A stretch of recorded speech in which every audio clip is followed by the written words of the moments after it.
煮干しとね、田作りを見分けるのは簡単で、生の状態で干したものと縁起物です。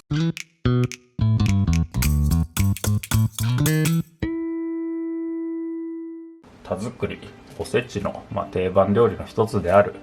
田作りの作り方を紹介するんですけれど、例えば田作りと、こっちは煮干しなんですけど、煮干しって何が違うのとか、あとこれね、これはちりめんなんですけど、ちりめんじゃことしらすって何が違うのとか、その辺のお話をね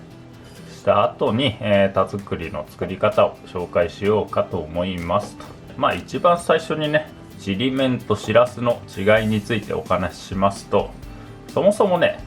ちりめんというのは、しらすを干したものですと。しらすって何ぞやと言いますと、しらすっていうのはね、マイワシとカタクチイワシと、ウルメイワシ、この3種の稚魚のことを総称でね、しらすと呼んでいますと。出荷される状態によって、生のまま出荷されれば生しらす、釜茹でされてその状態でね出荷されれば釜揚げしらす、釜揚げしらすを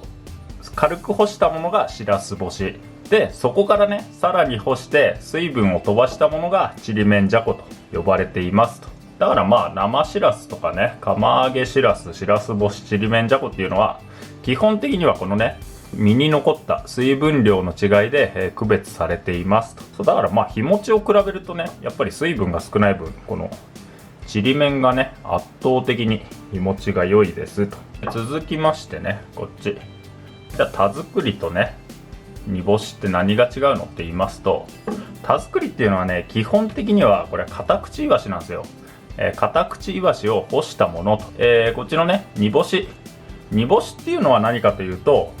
カタクチイワシである場合が多いんですけれど、ウルメイワシだとかマイワシだとか、あと他の魚がね、混ざっていることも多々ありますよと。根本的にね、この田作りと煮干しって何が違うのかと言いますと、読んで字のごとくでして、煮干しっていうのはね、しらすなんかと同様で一度ね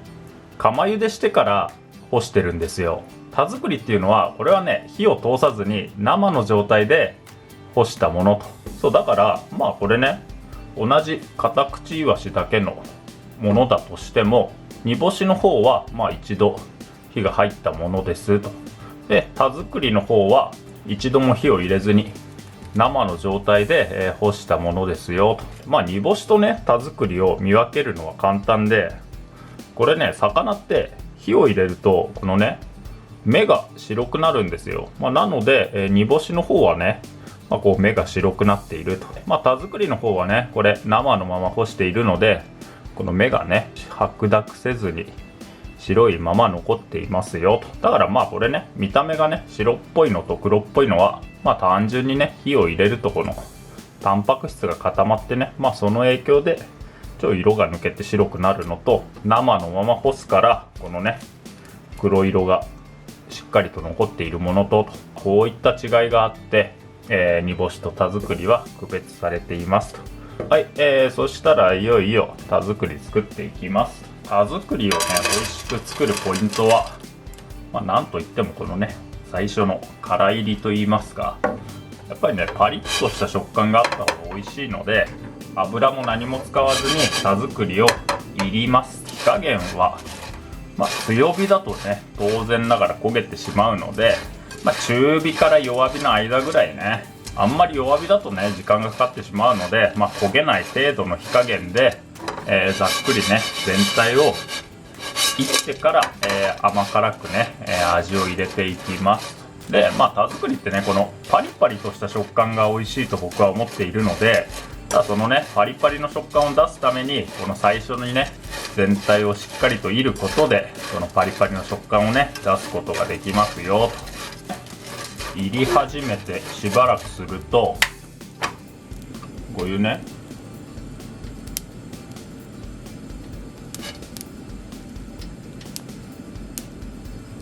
こんな感じでパチパチと音がしだすので、このねパチパチという音がしだしたら、火を弱めて全体に田作りに火が入るように、鍋ねゆすりながら煎っていきますと。ちなみにね田作りというのは読んで字のごとくね田を作ると書きますので、豊作をね願った縁起物ですね。なんでねこのイワシと田んぼが関係してくるのかと言いますと、昔はねイワシをね田んぼの肥料にすると次の年豊作になるなんてね話があって、それでカタクチイワシを田作りと呼んでいるわけなんですけれど、これね現代の感覚で言うとねイワシを肥料なんてもったいないって思うかもしれないんですけれど、おそらくはねその当時はね冷蔵技術も輸送技術も今ほど発展していないので、だからねこのイワシの、最もね有効な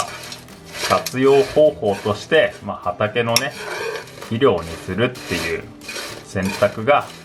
あったんだとは思うんで、決してね食材を無駄にしていたというよりは、取れすぎてね、しかもイワシなんて足が速いんで畑の肥料として使うことがね一番有効的な使い道だったんではないかなと、想像しているんですけれど、で、これね入り始めて 7,8 分経って、こういった感じでね全体にうっすらと茶色く色づいて、でこれね 1,2 本取って食べてみてパリパリっとした食感になっていたら、ここで一旦ねざるにあげますと。この時にね、なるべく目の粗いざるに、あげます。これねどうしてもねこういうヒレだとか尻尾がね、焦げてこの中に混ざるので、ここでね一旦そういった焦げをふるい落としておくと、出来栄えが良くなるんで、一度ざるに取って、この細かい焦げをふるい落としますと。はい、そうしたら今度は、このね田作りに絡める蜜を作っていきますと。ここからね田作りに味を入れていくんですけれど、味付けはね、これ酒、あとはこちらみりんっすね。で、砂糖に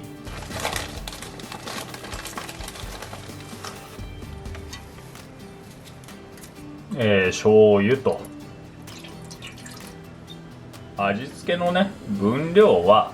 大体なんですけれど、容量比で砂糖3に対して醤油が2っていうイメージですかね。これねみりんと酒は正直ねこの砂糖を煮溶かすためと、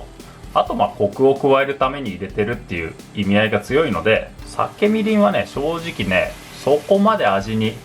影響はしないのかなと。だから砂糖をね大さじ3入れたら醤油を大さじ2入れて、その砂糖をね十分に溶かすだけの酒とみりんを入れると。でこれねなんとなくねこのね田作りってこいつをねグツグツ煮詰めていくイメージがあるかと思うんですけれど、田作りっていうのはこれせっかくねこいつをいってパリパリにしたのに、ここでね入れてグツグツ煮てしまうと、このねパリパリの食感がどうしてもねなくなってしまうので、このね田作りを作る時のイメージとしては、醤油と砂糖で作った蜜に最後ねこのいった田作りを絡めるというイメージで作ると美味しくできるのかなと思いますんで、砂糖と醤油と、酒みりんを煮詰めて、タレを作りますと。好みでここにね一味なんか加えても美味しくできますんで加えてくださいと。このね煮詰めるね目安としてはね、これふつふつまず最初ねアルコールが飛び出して、そこからねこの泡がだんだん大きくなってくるんですよ。どんどんねこの粘度が上がってくるので、だからこっからねもう少し泡がね大きくなりだしたら、田作りを絡めて、完成と。ちなみにねこれね人によってはねごまめっていう人もいるかと思うんですけれど、ごまめってね5万に米って書くんで、だからね田作りとニュアンス的にはね近いですよね。お米と田んぼで語源はねやっぱりねこの肥料にしたっていうところにあるのかなと。なんか飴状にねなってきたら、火を止めてここにね田作りを入れます。でねこのタレが熱いうちに作業をしないと、タレがね冷えると固まってこのね田作り同士がくっついて大変なことになるんで、これはね、なるべく手早く作業してくださいと。カメラだと分かりにくいかもしれないんですけれど、肉眼だとね、こういった形で、こっちの1匹はまだ全然ね蜜が行き渡ってないなとか確認できるかと思うので、こういったね蜜の絡みが甘い魚がいないように全体にね混ぜ合わせますと。ではこの時にね、あまり乱暴にするとどうしてもね田作り割れていってしまうんで、そこだけ気をつけてくださいと。全体にね蜜が絡んだら、ここからねキッチンペーパーにあげて、冷ましますと。冷めてくるとね、どんどん蜜が粘りを持ってどうにもね扱えなくなるので、なるべくね手早く作業をしてくださいと。でもしね冷めちゃってこの田作り同士がねくっついてどうしようもなくなってしまったら、軽くね酒をかけてもう一度ね火にかければ多少はねこの田作り同士がほぐれて、若干ねこのパリパリっとした食感は失われてしまうんですけれど、このくっついてね団子みたくなっちゃっているよりは、酒かけてね戻してもう一度火にかけた方が出来栄えは良くなると思うので、これはね応急処置として、失敗したと思ったらね、もう一度軽く酒を振りかけてみてくださいませと。粗熱を取れば、完成ですと。でこれ冷めるとねどんどんこの砂糖が固まって硬くなってパリパリっとした食感になっていくので、これね広げてしっかりと冷ましてくださいと。人によってはねここにごま振りかける人なんかもいるので、その辺ね好みで調理してくださいと。なかなかね綺麗にできているのかなと。これ作業自体はねフライパンでいって蜜に絡めるだけと非常に簡単なので、ぜひぜひね一度は試してみてくださいなと。ということで田作りの作り方、以上でございます。